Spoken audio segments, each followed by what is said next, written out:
Барышы мектепке келген қонақтар, ұстаздар, оқушылар, бүгін бізде география пәнінен қаламыздағы география қоғамымен бірігіп отырып ұйымдастырылған сайыс сабағы өтеді.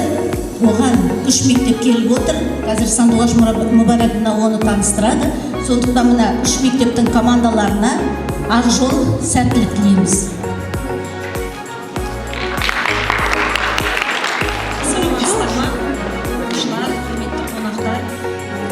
Сайысқа қош келдіңіздер. 3 мектептің арасында таныстырып кетейін. Сол жағымызда отырған шет жақта 68-ші мектептен келіп отыр оқушылар. Ортада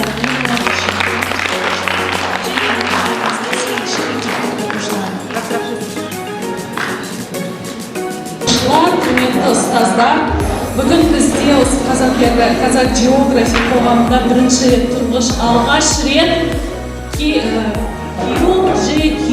квиз өтеді, ол қазақ география квиз деген ең алғашқы болып, біріншіден біз команданың атын беру керекпіз. Екіншісі, гаджеттерді және оқулықтарды, атласты қолдануға тыйым салынады, алып тастаймыз барлығын. Үшінші, әр дұрыс жауап үшін сіздер